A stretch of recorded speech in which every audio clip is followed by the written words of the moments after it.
start recording. Now we're live. I clicked start streaming, and it was still set up on my Gotcha. Facebook. And we are We're live. Off to a strong start. Got a lot of topics. We got a 13-ish. Whoa, did you just add one? Oh, okay, never mind. Yeah. Yeah. Yeah, 13, 11-ish, depending on how you want to count. Yeah, 13, 11, you know. Not 12, though. My favorite one by far is number 11 currently. A pizzeria owner Okay. bought his $24 pizzas for $16 through an online app. Learn how by the end of this video. That's my favorite one. You got a favorite in here? Let me see. Not really. Ouch. Ouch. Well, we know that who did all the research this week. Number 3 is pretty good. Finally, right? It took a year and a half. Yeah, right. Starting it off with NephewTech has overclocked his CPU. We might just have one stream tonight. If you tuned in the previous couple weeks or watched it after the fact, you may have noticed that some of our streams have been split up into multiple segments because of technical issues. Yeah. But hopefully our CPU is running a little bit faster now. It might resolve the issue. I don't think so. My favorite article, NephewTech actually has a logo now, #professional. Super You can view it by visiting his website or looking at the lower 1/3 over. See if I can point. There. See if I can That's point. pretty good. Nice. That's right where my microphone is. That makes it easy. GTA 6 might be coming to light after 7 years of GTA 5. It's been a while. Walmart in a head-on fight with Amazon in the tablet market. I think they're both going to lose that fight, but we'll talk about that. Google Chrome's hidden tabs. We got GIFs. GIFs. I'm glad you pronounced it correctly. Of course. Instagram guides and Instagram certified therapists. An interesting twist to 2020. Of course, if you're on Facebook, you've probably seen the new Facebook avatars. Have you set up your avatar yet? No, and I don't plan on to. I plan on doing Article B on that one. Ooh. Team Zuckerberg or Team China? Mark has some strong words about how China is shaping the internet. It's weird to be on Mark Zuckerberg's side, but it's even harder to be on China's side, so it's like a toss-up. Yeah. Trial through Zoom. Texas court is the first to hold a video conference trial, which may be one of the first trials due to COVID, or like during the COVID thing. Yeah. But I think there's been other video conference trials before. One of the differences of this may be that it has a jury, where some of the other video conference trials I've seen before were like just the judge. Okay, yeah, so yeah, I have seen just the judge, and then we'll talk about more actually later. Yeah. Yeah. Good point. A pizzeria owner bought his $24 pizzas for $16 through DoorDash. That's my favorite article. It's How does that amazing. even work? It's amazing how he did it. I must learn these things. Microsoft president Brad Smith, wow, what a standard name, believes that they were wrong about open source. They just bought GitHub, so that's kind of interesting. Well, they bought GitHub a little while ago. But Oculus Quest hand tracking is out of beta. It is now an official feature. Sweet. I think we're skipping straight up to the GTA topic, because we can talk about the other ones during sponsor spots. Yes, good point. So we talked about it once before on how long GTA 5 has been the game for Rockstar. Quite a while, to say the least. Oh, let's see if this works. Yes. Latest Nice. GTA 6 update claims Rockstar's latest is still years away. Wow. Their subtitle is "Not What Fans Want to Hear," which I would assume is pretty accurate. Fun fact about GTA 6 is that GTA 5 is free until the 21st. So if you're watching it this weekend, it is currently free on the Epic Game Store. Otherwise, they're saying it's going to be a couple years. It's still in early development as of April, so last month. So I don't think they've made too much progress in a month for it to change from a couple years to a couple years minus 1 month. Yeah.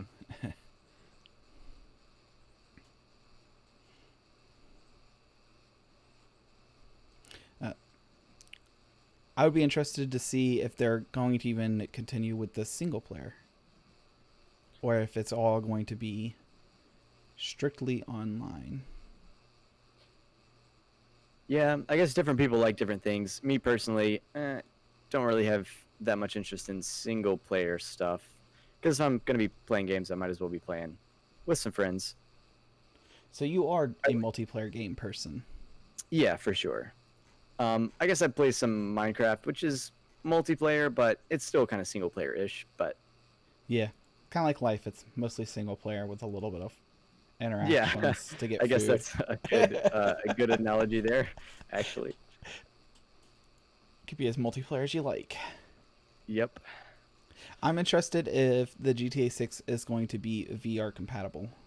If they're going to have built-in VR support. That'd be pretty cool. I guess one thing that could possibly prevent that is not a technical issue, but it's more of a compatibility issue in terms of how do you make it fair for people using VR versus people using a mouse and keyboard. Yeah. Especially in terms of movement, because movement is one thing that VR is still kind of working on. Very far behind in. Yeah. As far as like making the actual platforms compatible, it shouldn't be too hard because generally with VR you're on a PC anyway, so in terms of like platform compatibility, it's not a big issue, but in terms of leveling the playing field. Yeah. Got to use some aimbots. Yeah, exactly. Kind of like console players versus PC players. PC just has a little bit more control with the mouse, but yeah, especially in like shooter games or something. Which, I mean, GTA isn't really a shooter game, but there's shooting in it, I guess. Yeah. Yeah, GTA 5 is actually one of those games that I did buy on Steam, and I played it for about 30 minutes and then returned it. Yeah. I didn't play it for more than a few minutes. It was a terrible... Yeah. But just not really your thing. Not my thing. Yeah. But it's free, so, Get it now, and you don't have to download it now even. You can just... Yep, it goes through add the your game wallet to your library and then download it in the future if you do feel like playing it. So there's no downside, really. Speaking of no downside, Walmart. Walmart made a $99, or as common folk call it, $100 tablet. Ooh. Got to save that extra dollar. Yeah. It's $100 for the 8-inch and $130 for the 10-inch. It looks like it is going to be mostly a direct competitor for the Fire tablet series. Yeah. With that price range. Mm-hmm. The specs on it aren't bad at all. It includes an HD, so it's a 720p screen. Of course, it's touch. 32 gigs of storage, 2 gigs of RAM, and 2 gigahertz 8-core processor. And nothing fancy with a 5 megapixel camera. The larger 10-inch screen is a full HD instead of just the normal HD, which is 1080p. An extra gig of RAM, so 50% more RAM, and a headphone jack. But then it has the same 32 gigs of 32 gigs of storage, same processor, and it has the exact same camera. 5 megapixel camera. It It is nice to see USB-C as the charger. It's not for sure. micro USB, thankfully. Otherwise, it looks like a pretty standard on tablet. Yeah. And what I mean when I say, this article is worded Amazon versus Walmart, and I said, I think they both will kind of lose this. I guess I don't really see where the tablets like this fit in, you know? Unless it's for your kids or something. Yep. Because your smartphone is better in every way except for screen size. Yep. So Literally. I agree that it's more towards kids because it's a cheap entertainment option. But then I have one very good point of use case. Digital audio mixing. I currently mix on my phone. This past Sunday, we were having problems with the phone app crashing just because my phone is not the greatest anymore. Yeah. And so we pulled out a tablet, and it is so much nicer to mix on a bigger screen. Yeah. But then it's one of those things that why stop at 8 inches or 10 inches? It would be even nicer to mix on a 23-inch desktop screen or 27-inch screen. Although having the touch can possibly be nice too, I guess. So, yep, that's one reason that I don't mix with my desktop is because I can't touch my screen. I do like that the tablet. Yeah, and touch monitors are insanely expensive, so... Yeah, in comparison. I guess I can see the place for this in a situation like that too, where you need... You just need interface. A bigger touchscreen, yeah. Or if you wanted to keep a tablet in every room for some reason, maybe like you have a speaker system and you don't want to leave your phone plugged in on your speakers all the time. Yep. And for some reason it's not Bluetooth, you can just leave the tablet plugged in. Like sitting on the coffee table or something plugged into a cable. Just always there to play music. Yep. Yeah. Like a $100 tablet would be a great thing for like the outdoor tablet for around the fire pit in a gazebo or something. If something goes wrong and it falls in the fire, it sucks. Don't get us wrong on that part. Yeah. It's not the $800 cell phone you just bought. Yeah. That's a good point.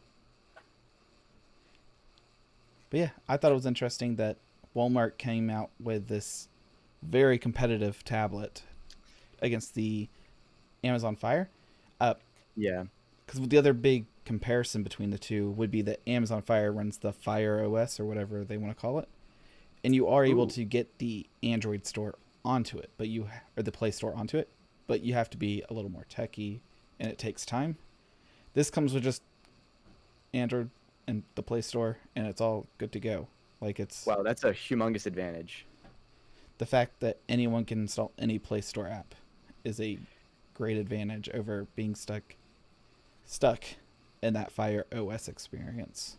Especially for something like this, which is more of better fit for kids or grandma or... Yeah. The simple, easy to use ready is to go a big tablet. plus. Yeah. I think this article falls greatly under the simple, easy to use category. It is everything but simple and easy to use, in my opinion, and I hate it in every way. That's what I was about to say, yeah. Google Chrome's new tab group prepare... How do you read that sentence? Google Chrome's new tab groups prepare collapse feature to save... I had no idea. Google Chrome now has collapsible tabs, I think is the words they were trying for. Okay, yeah. Yes. A little bit simpler and to the point. Yeah. So on this little GIF here, animated GIF, we can see there's a little green button and it collapses these 3 tabs here, which is pretty neat. So they're all from the same site, I guess? 9 to 5 Google? 9 to 5 Toys. So they're different sites. Interesting. So it's almost like a index. So I don't know, it's very odd. Yeah. I could see a couple use cases for this. I see this be more annoying than anything. But I'm also not the type to have literally hundreds of tabs open. And I am. Really? Funnily enough, yeah. I think I usually have between 7 to 15. But I don't think I've ever really go above that mid-teens. I guess I'd say I'm in about the same range. And that can get overwhelming if you have them all opened in one instance of the browser. Okay. Because you can't read the whole title, I guess. But you can I haven't really used the grouping functionality yet, so... Yeah. Yeah, so you can see the favicon, and that's usually what I run off of, which is that little icon in the top corner. And that's usually what I go off of because, like, I don't have 7 Facebooks open or 7 Gmails open. Or it's pretty easy to find out which favicon is the one I want. Yeah. The other thing I like is that if you right-click on your tabs in Chrome, you can pin them. I don't know. Yeah, you can in Brave too. When you pin them, it goes smaller. They go down to just the favicon.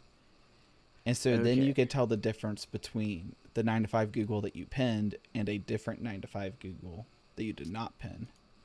Okay, it makes sense. Yeah. And that's actually what I used to do on the laptop when we streamed over in the other room. Is that I had my dock, my YouTube Live, my Twitch Live, and my Mixer Live all pinned. So all 4 of those were tiny right there. And then all my other tabs were easy to get to. Now I just have Brave and Chrome. So okay, yeah. Yeah, I guess I need to try this out, and then maybe we can comment on it again. Yep. Yeah. I mean, go ahead. Oh, the 2 reasons I don't like it is, 1, it's now 2 clicks to go to the tab you want instead of just 1 click to find that tab. True. The benefit to that would be that your eyes don't have to search as much. But I think the search time would be about the same if you have to search for the tab and then search for the tab within the tab. Yeah, because you may have to search through multiple folders. Yeah. Almost, yeah. And then I think this complicates it too much for the older group. I think this is one of those planned obsolescence for older people that might not be able to grasp this concept as fast as techie or younger people. Mm-hmm. Because all of a sudden their tabs just disappear off the screen. Yeah. I guess I'm not necessarily against adding a new feature unless it's too easy to accidentally like activate. Like if you accidentally move. Well, first of all, most older people probably don't use that many tabs. Even open multiple tabs. Yep. Yeah. I would agree with you there with my experience on that one. They don't. And if they do, they don't realize it, and they're just that when they open a new tab, they just think they just wipe the page blank, and so they don't go back. Yeah. Okay. And that probably really goes for most non-tech people in general. Like I like the only issue. Sorry, go ahead. Go ahead. Oh, you're good. The only issue I see is if you can accidentally drag them into the group and then they just disappear and then you can't find them. But other than that, I mean, I'm not gonna complain about a new feature. Yeah. Yet. Yeah. Like I like the pen feature because it is hidden under the right click menu. So you're not going to accidentally pin something to your tab bar. I mean, you could, but you won't. Theoretically, yeah, but it's unlikely. So yeah, I'm interested to see how it works. How it actually works, yeah. It'd be neat. Now this one, I have very few nice things to say about it. Instagram adding guides for recommendations, starting with wellness and COVID-19. So I think this was good intentions, bad execution. Okay, yeah. Don't know if you read this yet. I can go over what I've figured out so far about it. Yeah. So from my understanding, it's a lot how the Twitter has its Twitter verification process where you can submit into Twitter to make your account verified that it's really you. It's the same kind of idea that Instagram can verify a recommendation for guides.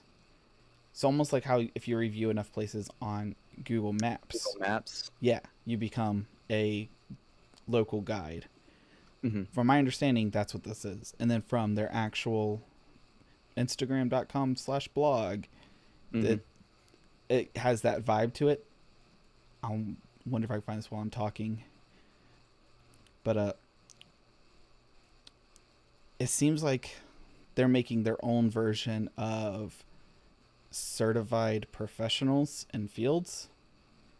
I don't know the authentication process to make yourself verified. And then they talk about things about having guides for depression and COVID-19. and getting well. And I'm curious on the goodness in people willing, because you could have bad intentioned people. I don't know how I'm going to word that one. Yeah. Not everybody's a therapist. There it is. Yeah, that's true. But I guess that's one of the reasons they're adding the guides, is to filter out the people who are legitimate from the people who don't have good intentions. You know what I mean? Yeah. But how does Instagram know that? And they are, in a way, taking on potentially a liability in doing that and trying to promote certain stuff. Because then, I mean, they're maybe not responsible for what those people post, but they're purposely putting people who need mental health guidance to these people. So they should be held some type of responsible. But then, oh, you're frozen. We're going to keep talking just in case you can hear me. But I think you ripped out of here.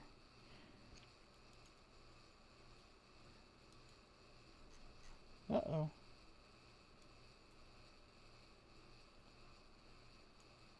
Well, he might message me here in a second. But, yeah, I don't see this as positive as it should be, I guess. But it's one of those things. We'll see what the what's that fancy word? The threshold to enter. What does it take to get certified?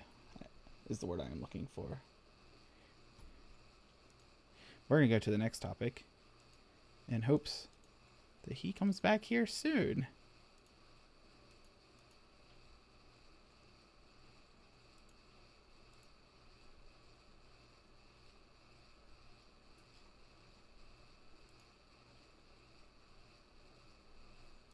Oh, he just messaged me. I'm still alive! Save me!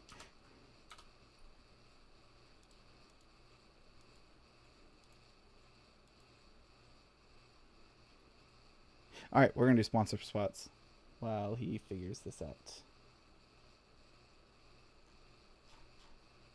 This video is brought to you by... Here he is. Is it on my... Yep, you're back. Cool. Nice. Yeah, no, you froze and then you just weird. started. Cool. Did you have anything else to say about the Instagram stuff? I cramped it The up Instagram later. thing? Yeah. I guess just what I said, like,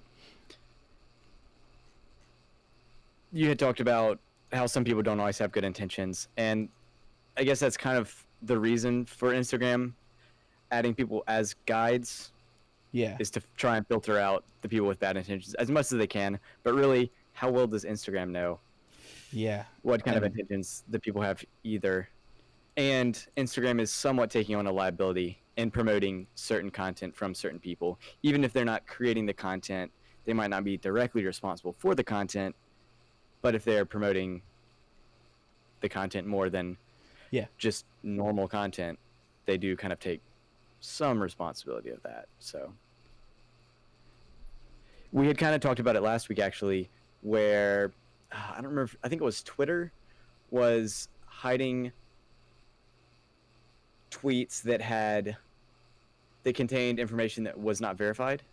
And we talked about, would it be cool if Twitter could provide a positive identification for information that was being shared that had been verified? Oh, yeah. We were talking about that. And we kind of talked about how it can be dangerous for Twitter to be hiding or sharing information, like Twitter as a organization sharing it more or less based on their interpretation of it, rather than just letting people kind of see the information for themselves. And the whole censorship thing, which I think Twitter certainly has the right to censor stuff on their platform, but they become somewhat liable for the content on their platform if they choose to do that, in my opinion. Sweet. Cool. I think we're up to sponsorships. Sounds good. This video was made possible by NephewTech.com. Boop, boop, boop, boop. Mainly NephewTech.com. With a lot of help. We couldn't do this multi-streaming without the J Mart Media. True enough. True enough. I would have never figured that out. I would be running 2 OBS instances. Yeah. And man, that would have killed the CPU. Speaking of CPUs, NephewTech has overclocked his CPU. Yep, I overclocked it. It's currently running at 4.39 gigahertz, 100% utilization on all 4 cores. Whoa. I could pull up AIDA 64 actually. How do you spell AIDA 64? Good question. I know I have it on my computer. It's under downloads. So most CPUs, I don't know how much you actually care about this. So I overclocked this morning, and I decided to just go with 4.4 because that's what a lot of people do for my CPU, which is the i5 2500K. People have been able to get it up to 4.8 and such. Its base clock, that's insane. Yeah, its base clock is 3.3. Wow. That's like, what, 40 or 50% extra performance there? Like it gets to a huge. So currently my motherboard's sitting at 44 Celsius, and my CPU, the main one, is sitting at 56, and then cores 1, 2, 3, and 4 are all between 68 and 71. Okay, so they're pretty hot. We're getting hot. Yeah. When I was playing Minecraft this morning, I was staying in the mid to high 40s. Okay. Which is pretty cool. Yep. Pretty chill. So I don't know if I should push the CPU more, or... I mean, so far it's working. I don't know what happened. We still have one stream, yeah. I don't know what happened with Discord, but we're not blaming that one on me yet. We're going to say it was a network issue, maybe? It might be the internet. You know, with 300 feet of internet between the houses. Yeah. In addition to the overclocked CPU, NephewTech actually has a logo now. And it's #professional. Not made in Microsoft Paint. Great. Which is like I don't know if you're sarcastic there or serious. No, I did not make it in Paint. The other one I did. Okay, yeah. Wow, that was probably painstaking. Copying and pasting, rotating, flipping. Yeah, no, it was pretty terrible. Did you make it with your same thumbnail software? No, I ended up doing Photoshop. We went the cheapo route. The easy peasy route. So yeah, check it out on his channel. Speaking of new logos and avatars. Whoa, look at that. Facebook avatars. That was a good one. Facebook launches Bitmoji-like avatars. We talked about this probably 3 or 4 months ago. About Bitmoji in general, I guess. And how terrible it is. And I guess it was about Snapchat's Bitmoji. Okay, yeah, probably. Yeah. But apparently you can make them now in Facebook.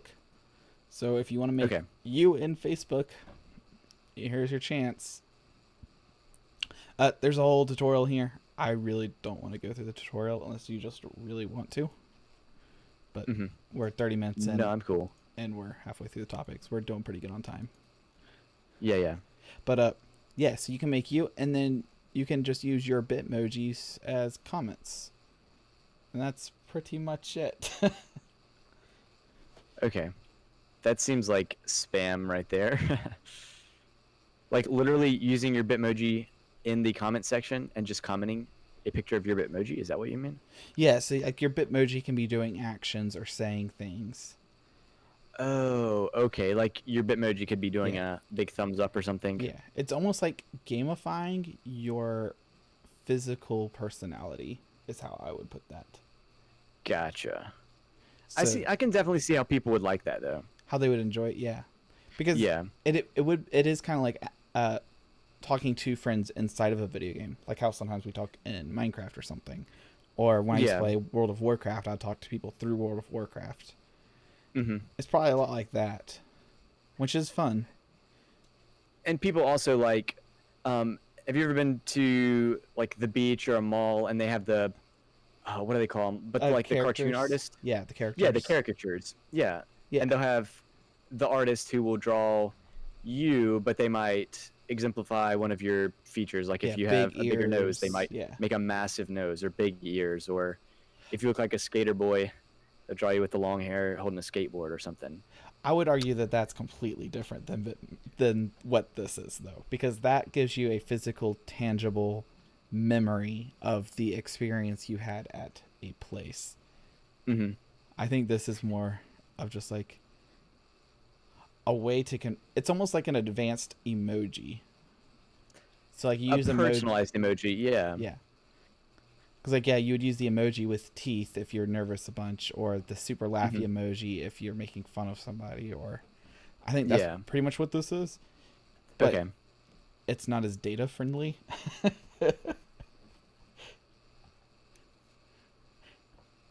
Yeah.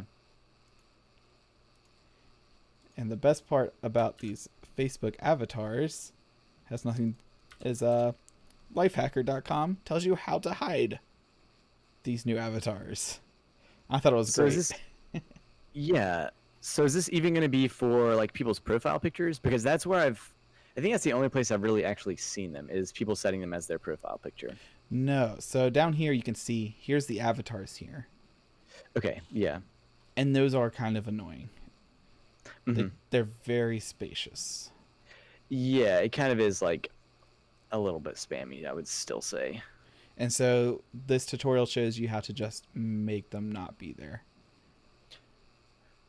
Okay. Gotcha. But that link's down in the description for my video. Is it for yours? And mine as well, yes. Aha! Look at us being I can copy and paste. and then press the enter key. to make it spacious. Yeah. Not just one huge line of text. Yeah. I won't be doing this because it's a lot of work for literally removing a picture. Okay, yeah. I do think people just like the whole cartoon characters themselves. Like, one example would be if you look at my logo down there. I mean, it's just like a cartoon-ish animated version of me that I made. Yeah. So now, is it actually animated?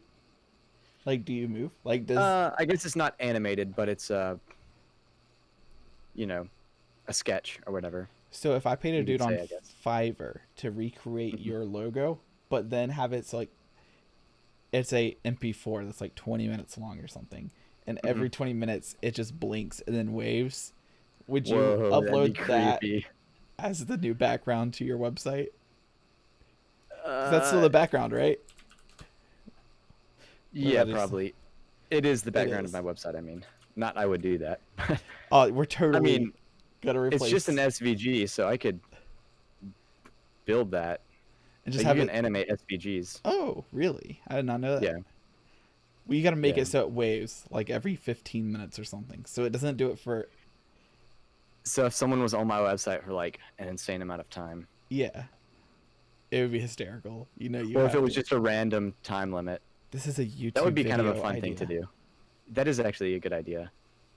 Look at that, us creating YouTube video videos. May have to do that. How to animate an SVG something or another. How I made myself wave. Or something. Yeah. Yeah, I like that idea. I want to do that too, but mine's going to be 6 seconds, and I'm just going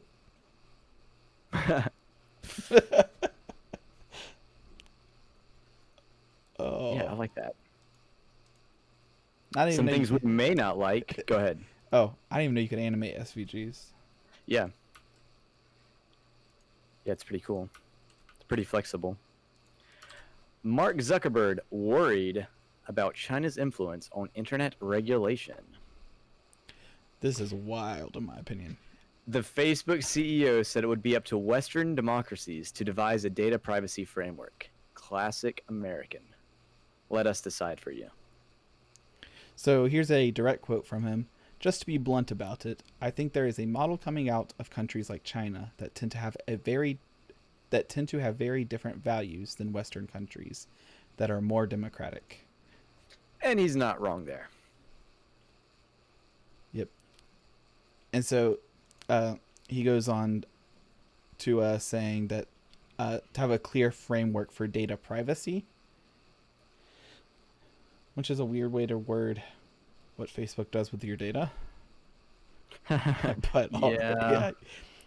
but then he does go on to this paragraph here.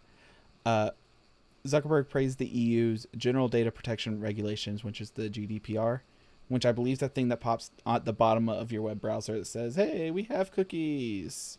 I believe that's what the GDPR is. Which implemented and changed how Facebook, Twitter, Google, and other internet companies collect user data in the EU, which I would think it would also change how it just does it globally.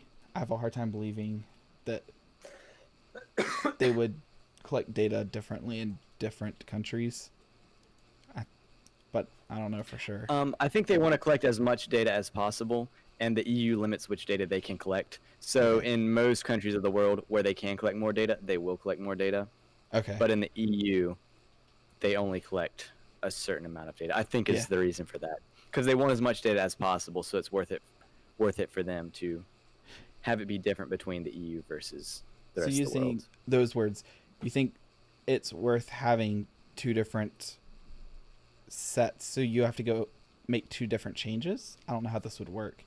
It's like you have the EU's data collection stored in one space, and you have the US's data collection stored in one space, and then I don't know, India or Antarctica or I guess so. Yeah, I guess they must idea. think it's worth it. But I don't think Zuckerberg's fighting for free the internet and keep the internet open. I think they're fighting for it should not be government controlled. Yes, which I agree with. Now, saying the internet shouldn't be government controlled, would that be the same as saying the internet should not be considered a utility or an essential thing for life, like electricity or water or sewer is? Because a lot of people say that the internet should be utilitized. That fancy word, become a utility. Mm-hmm. And I think that the reason people say that is to keep it from Comcast and AT&T making borders and saying, hey, you get this area and we'll get this area. Okay, yeah, kind of preventing monopolies. Yeah. I guess I'm not educated enough on that topic, really. Neither am I. But just kind of yeah, making up words as we go. Yeah, I don't know, but I do think that's an important issue.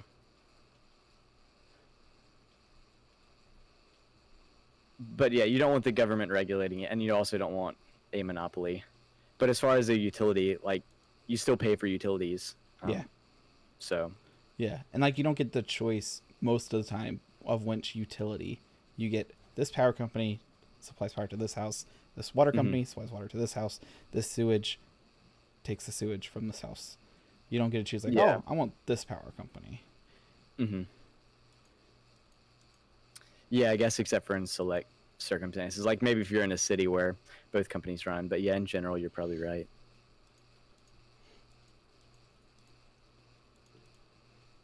But I don't think Mark Zuckerberg should be the one deciding it either. But I don't think that's necessarily what he's saying here. He's just saying that.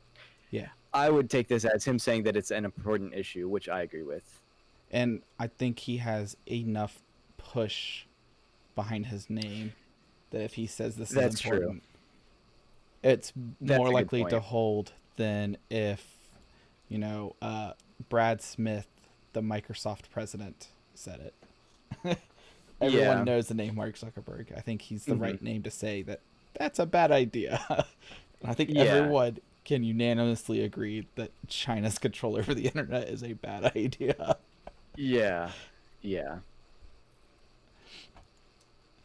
Speaking of bad ideas, Uh-oh.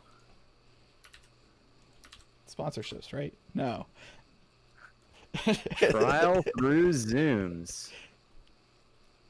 I feel like every single tech I know always talks about how bad Zoom is, and yet everybody still uses Zoom. Yeah. I was talking to one person about it because my local city is using Zoom for their city monthly meetings. Okay. Mm-hmm. And I was talking about how open Zoom is and how insecure and all the flaws with Zoom and how it's a bad idea to use Zoom on any computer. And then they respond with like, well, I mean, it's a public meeting, so it's not like you can hack your way into it. Like everybody's welcome. Like, Yeah. You don't have to be from the city or the state, or don't have to be from the country to join the meeting. The only potential issue with that is people interrupting the meeting with their own content, But if they can mute people, then yeah. Yep, they mute. Yeah, they as soon as you go in, they mute you and they turn off your video. Okay, cool. Yeah, then that's totally fine. You're just a bug on the wall, essentially. Yeah. Yeah. The downside is then you have Zoom installed on your computer, which is a whole nother topic. Okay. Because this topic is about a court in Texas holding their first jury trial by Zoom. Mm-hmm. I don't have too much to say about it except for the last two paragraphs. If you have anything before that. I would say it says, according to The Verge, the news comes as court systems across the country face a choice between postponing trials until the pandemic ends or holding remote proceedings. So it's either, essentially, you stay locked up in jail until the pandemic ends because you can't have your trial. Yeah. Or you have the trial over Zoom or another, video conferencing software. And I think with the majority of cases, it's okay. I think some cases shouldn't be.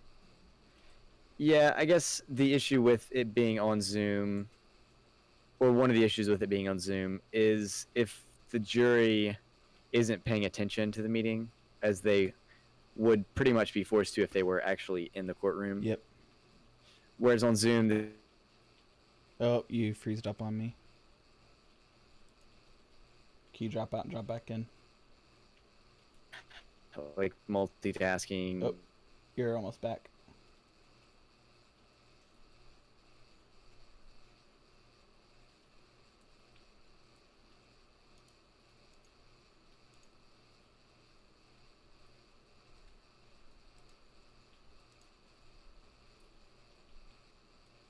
Come on, you can do it. You back?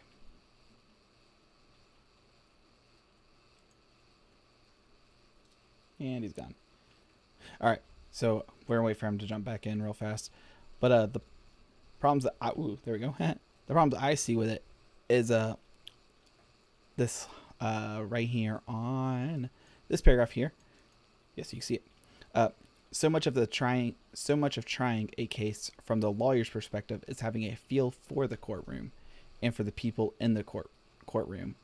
And what's interesting to them, he told The Verge, so much of presiding over a trial as a judge has to do with feel. I think it would be unfortunate if the new normal became too reliant on remote proceedings. And I think this is true, that a lot of human interaction, the majority of it's not voice or even the words. It's a lot on the facial expressions. Are you back? I think so. All right, cool. Your video's not, but cool. I think it might be an issue with my internet. Okay. If you just want to do audio, that works. Okay, I'm trying to share my camera now, but I guess you can't see it. No, not yet. So you were talking about something, and I just kept going. All right. So I was talking about how...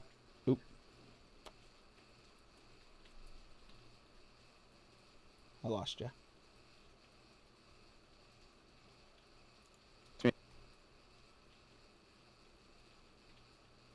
Oh, you're back.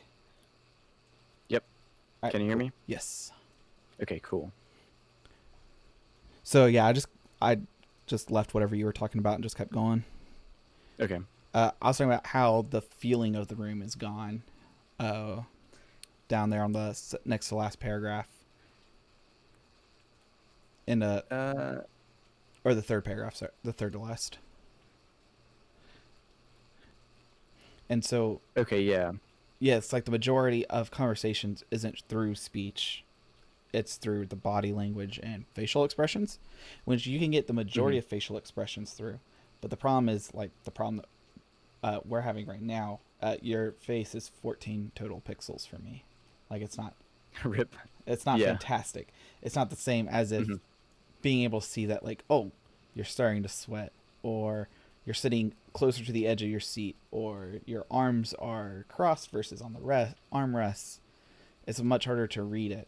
And, like, I'm not focusing on how many times you wiggle in your chair. It's all the little tiny micro movements, I think, affect.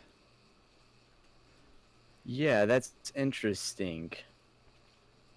And I'm not that educated on the legal system either, but I wonder if relying more on evidence rather than on people's body language and such, is that a good thing? Yeah, so yeah, that's going to be the second thing I bring up, is that if you take the feeling out of a court case, theoretically, you're left with facts or lies, depending on how you want to look at it. Yeah, that's the thing. Like, people can lie too. I don't know. It's a toss-up. Yeah, because... So, the other problem that I have is that it's the same problem with working from home.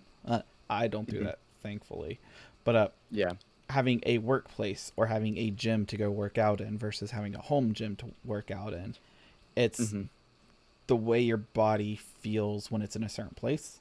It's like if you go to a religious building, you have your body feels different in that building than it does in the car going to it, and it feels different in your bedroom versus in the kitchen.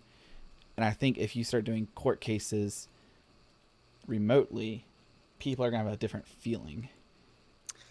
Yeah. I know what you're saying, and I don't know how to put it into words, but yeah, I agree with that. So like if you are in a courthouse, I think you're more willing to be reserved, I guess. You'll have more respect, I think, for the judge and for the people that are there. Versus if you're actually in person. Yep. But if you're just one click away from just turning off your computer and walking away, you're more likely to say something out of line or be more harsh. Instead of it being a yes or no answer, like it would be in front of a computer. When you're in front of somebody, it might be a yes, maybe, sorta, kinda, no. Yeah. There might be more gray area. Because, I mean, I could sit here and hit either the yes or no button, guilty, not guilty, not guilty, guilty, guilty, not guilty, all day and not feel a thing, because it's different when you're with the other person. Yeah. That you're sentencing, or you're, I guess you're not technically sentencing them, but yeah, you're deciding you're deciding as a group, yeah. It's a lot easier to do that if that person is just pixels on a screen rather than an actual person that you can see, even though they're still a person either way. They're more of a TV show than a person. Yeah. I think it's just weird how our mind works like that. It gamifies life too much, I think. Yeah, I can see that. And then, the last two paragraphs really get me. There is also a potential for technical difficulties. Welcome to our stream. Yeah, no kidding, right? During the jury selection, this person coached potential jurors on how to use Zoom on their devices. Can you turn your device from this way to this way? She asked one juror, motioning her to turn the iPad horizontally. The juror complied, but then her image appeared sideways. This person then patiently walked her through how to change her settings to fix the problem. And then one juror muttered, "Oh, come on, Kathy, come on, you can do this." And then it just sounds like there's a lot of impatience, which there would be. I think that was the person muttering it to himself. Yeah. But yeah, it's kind of frustrating for sure.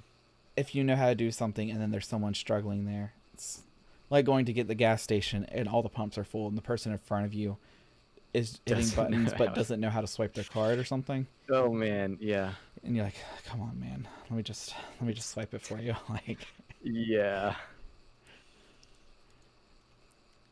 so I'm curious on if there's going to be Well, some type of like barrier to entry to become a juror for mhm. technology. Like, what happens if you just don't own a electronic device? If you don't own a laptop, a desktop, or a cell phone or smartphone, to be specific. Yeah. Because like I do know a couple people that just have the flip phone, and they're like, Mhm. yeah, if I need to do something, I can go to the library and look it up on the internet, or they can just Which is ask their crazy to grandchild, think yeah, about. Holy cow. to be that disconnected. Yeah. But there are people like that, and that's Yeah, for sure. like the other one I had. The only other interesting thing I saw about this article to talk about is the fact that they're using Zoom. I did look it up. Zoom is a public traded company. It's either 23 or 2,500 employees.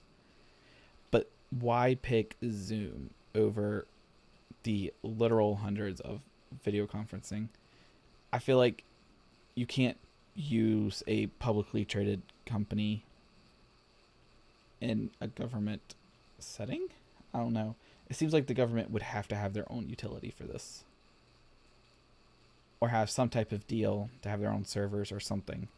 It just feels weird that Zoom has become, Yeah. They just kind of came out of nowhere. yeah, they are the Coca-Cola or the Kleenex or that sort of thing. Which is just crazy because it used to be Skype. Like yeah, 3 months ago, it would have been Skype. because people say Not let's Zoom. do a Zoom meeting, not let's do a video meeting or a video conference. Mhm. Yeah. And I'm curious on how long Why that will is it- go. Yeah, Yeah. before Zoom realizes how much money they can make as soon as they put one ad in a video conference. That would be awful.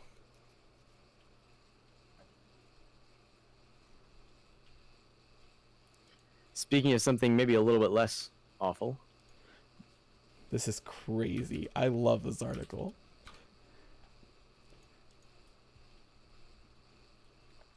Over on The Verge. Oh no. Oh, you didn't freeze. Okay. A yeah, I'm pizzeria. still here.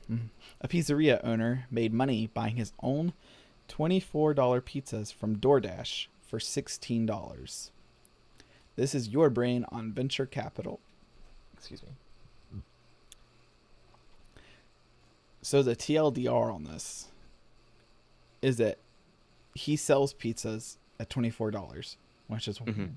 a lot of money, but okay. We're going to get by that part.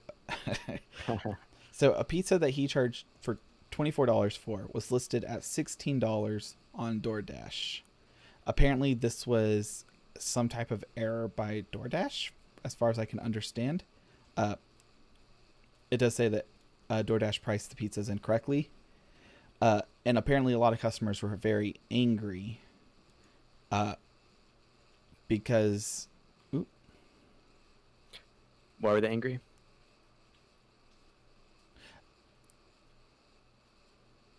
Can you hear me? yeah, sorry. Okay, cool. I misread the sentence. Because it says here is that it was a real problem because of Yelp reviews and angry customers, because the pizzas were listed as the wrong price. Okay. But so what he did was he wanted to try it out. So he ordered 10 of his own pizzas Mhm. for $16, which are $24 pizza. And so he paid DoorDash $16 per pizza, and DoorDash paid him back $24, which gave him a net clean profit of $8 per pizza, and he made $75 instantly. Wow. It does say that he did it several more times, so he definitely didn't really care. And then he did say, in here are some not fantastic words, but it's definitely true on venture market like this. They're not great to their the other end, not the customer, but the person not delivering, but giving the products. Okay. But yeah, apparently DoorDash is just burning through money. Yeah. Huh. I guess, why is he upset about DoorDash delivering pizzas for him? Does he not have to partner with DoorDash? That's... Because it seems like he's upset with DoorDash in this article. Huh. Yeah, that's a super weird situation. I think he's mad because of how the not the capital, what's that word? Our type of market. Capitalistic? Yeah, Capitalism? Yeah, capitalism. There we go. I was like, I know it's not capital. Capitalism. Market is, because DoorDash doesn't make any sense as a business, but it's still making money because of all the capital venture funds.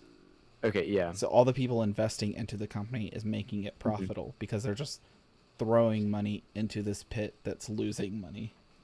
Yeah. And I think that's what makes him mad, is that he's trying to make a real business selling pizzas. Gotcha. Which, I mean, I could totally understand that. Yeah. Yeah, wow. That's pretty crazy. But yeah, it's a wild article. Yeah. Dang. $16. And yeah, that is the expensive pizza. $24 for a pizza. Are you kidding me? Better be a big pizza. Really nice pizza, right? The best pizza. It better be from Domino's. Hashtag not sponsored yet. Should be. Very should be. All right, our next article here is from The Verge again. Of course. Like always.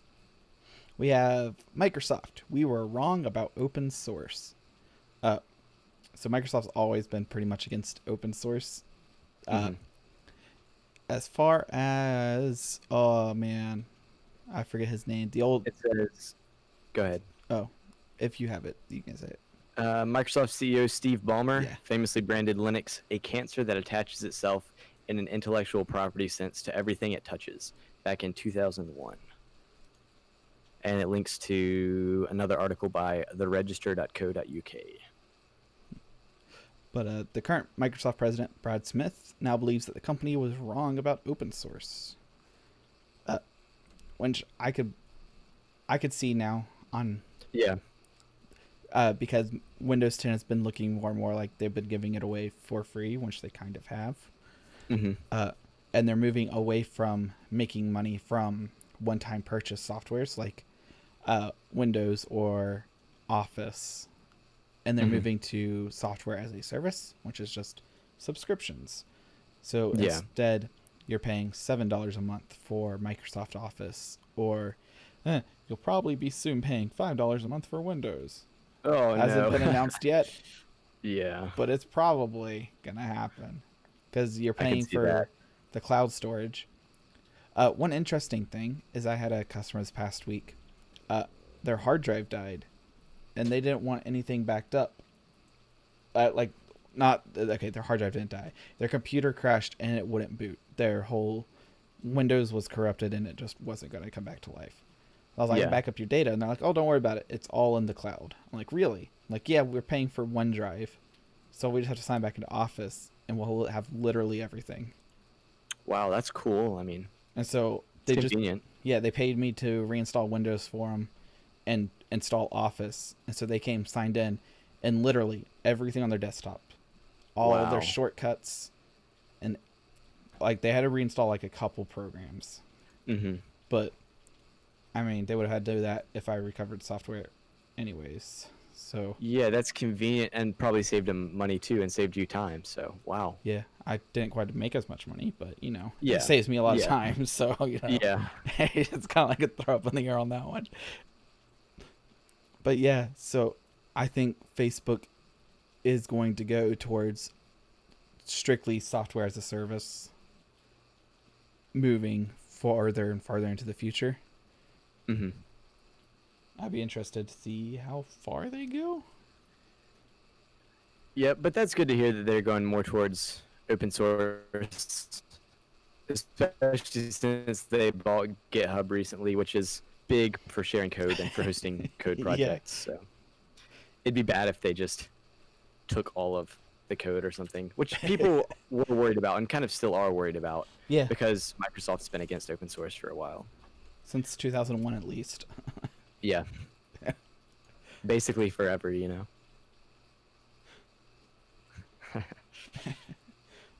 Oh man, we made it to the bottom of the page. We're only an hour and 53 just in time seconds. too. Yeah, this is pretty much perfect timing. It's amazing. You need to cut out more often.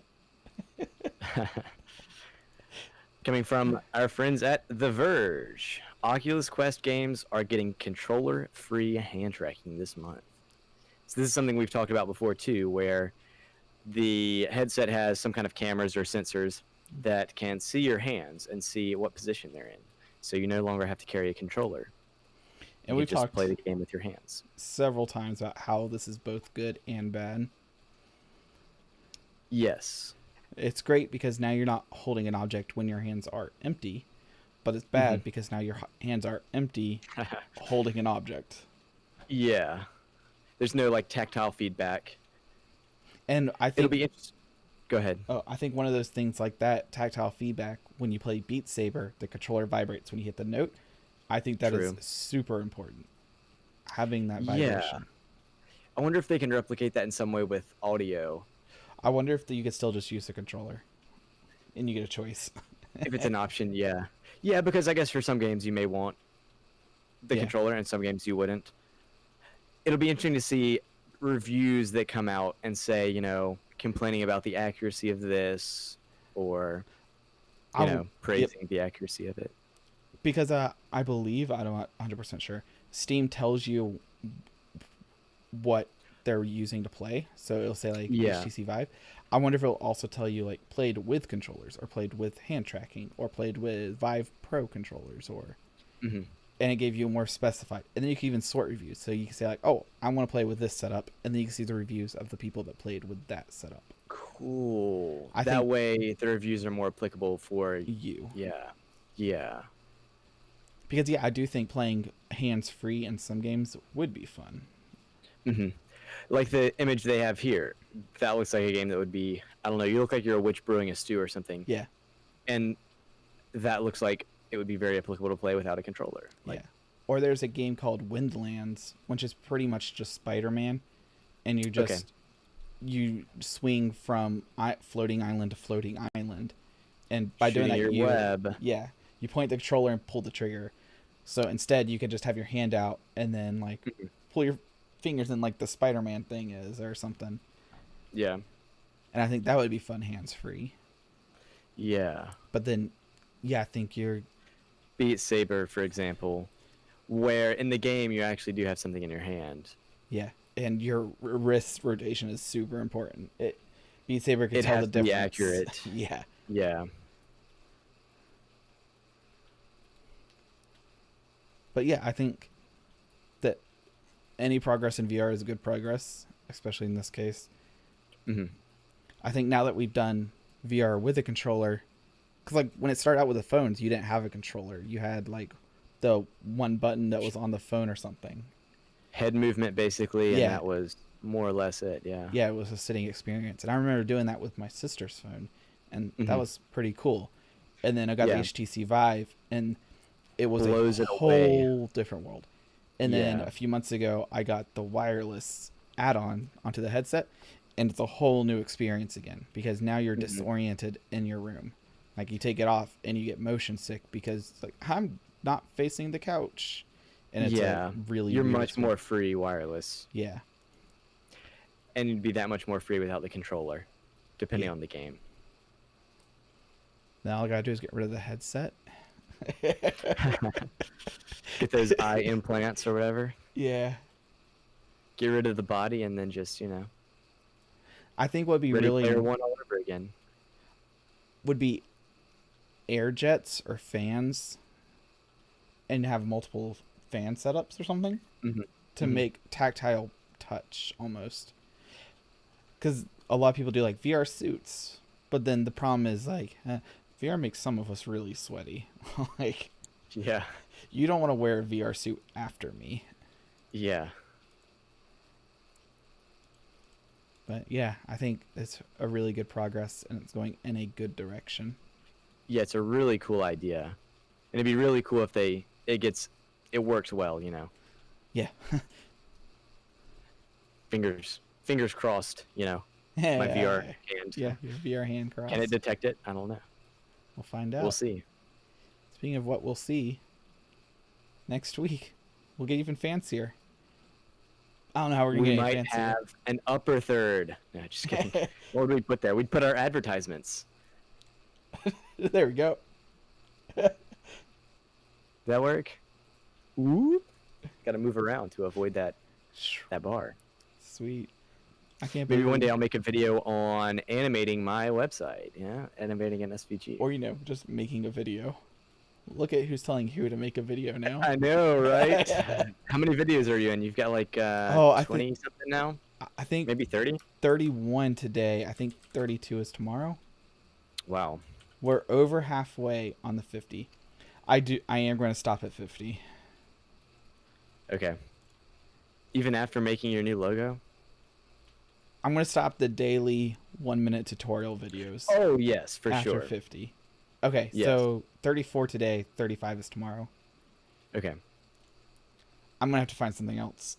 I've started. I believe I even asked you. Like, I'm using every person I know on resources on making video ideas, and it's getting harder and harder. I was like, I still need, I think, 11 more ideas. So like, I got like through Thursday, I think, good.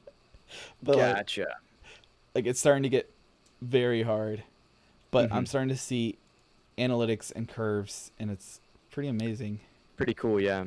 My subscriber count's not going up, but honestly, with these 1-minute tutorial videos, I wasn't really expecting subscriber count to go up, because it's not something you would subscribe to. It's something, oh, that's how you do it. Cool. Close. True. And my stuff is kind of like that in a way too, unfortunately. Somehow you get subscribers though. I might just have to give away SSDs. I think that's the secret. I think it's just because I have that much more video views. You know what I mean? Yep. Yeah, I'm still averaging between 3 to 8 a day. Which is not great, but it's more than 0 I was averaging 32 days ago. Yeah. 35, whatever, 34 days. Yeah, this says your daily average is 8 according to Social Blade, which means that you have some days that are a lot more and more days that are a little bit less than 8. There's my screen. I just shared it to you. I can't share it with the stream, unfortunately, but yeah. So yes, that line's the 8 line. Okay, gotcha. But yeah, most of them are in that 3-6 range, and then there's a couple of great days, and yesterday and the day before were 1 and 3. It's like, it comes and goes. Yeah, and hopefully over time they'll get more and more views, especially your more popular videos. You know? Yeah. At least that's what I've experienced. Like, most of my videos only have a few hundred views, and then a couple of them have thousands and thousands. And that's just how I'll figure out what kind of videos I want to make. Yeah, there was actually a really good video I saw, I guess it was today, by a YouTuber named Jabrils. It's like Jabrils, not sponsored. But he made a video and he talked about a Venn diagram. It's a good video. I'd recommend you check it out. Maybe I'll link it in my comment section. But it talked about how there's 3 circles. There's one circle that is the creator's interest. There's one circle that is the creator's audience's interest. And then there's another circle that is the general YouTube audience interest. And they're all kind of overlapping, and they all come together in the middle. Yo, guys. So a lot of creators go and just create videos that they're interested in, which is, yeah, there you go. That's it. You can probably skip to it. Yeah, this is it. So right here he's indicating the circle in the middle is where you want to be, because it's something that you have an interest in, which means you'll be happy as you're creating these videos, and your audience will be happy. So they'll have a reason to stay subscribed and actually interact with your content. Mm-hmm. And then it keeps the general audience of YouTube happy, which is more likely to go viral, and you'll gain more subscribers over time. But what a lot of people do is either they'll create videos that only they're interested in which case nobody really cares. Yeah. Or they'll create videos that only their audience is interested in, which means they get subscribers and maybe they get some views from those subscribers because they're interested in your specific content. Yep. But maybe you're not happy with what you're creating, and you never really grow because it doesn't apply to the general YouTube audience. And that's what Barnacules is even saying in one of his latest tech talks with Auxiliary, was that he's been floating right under, I think it's 1 million. He's been floating whatever he's milestone's about to hit for like 3 years now, is what he said. Yeah. And he said every time it starts to go up, he stops making videos, or he gets depressed, or something in life happens, and he stops making videos, and it goes right back to where it was, and he can't seem to pass that threshold. And I think that's what you're saying here, is that he's probably in this blue-red phase. Or even the pink, if he's not enjoying what he's doing. Yeah. And then there's the green. So if you make videos that fall into the green, it might go viral, and you get a ton and tons of views, but no subscribers, because they're like, hey, that was kind of a funny video or an interesting video, but this person doesn't really post content regularly, so why should I subscribe? And so it's kind of like you have to find the balance there between all those things. Well, and then, you do have to kind of get lucky with the algorithm, but, if you post enough good content, eventually you're going to get lucky somewhere with the algorithm, and gain some traction. But if you're wrong enough times, you'll eventually be right. Yeah, exactly. But then you have to be consistently right too in order to continue growing. Yeah. Otherwise, it's just a viral video, and rip. So me currently, I need to start making more videos. Basically, is all there is to that. Yeah. Which I guess means that I need to go more into the red zone, or the bottom zone, which is the creator's interest. But it just takes a lot of time. So it takes a super long amount of time. Yeah. But we made an hour and 12 minutes. I think we are good till next week. Yeah. All right. Let's talk about that next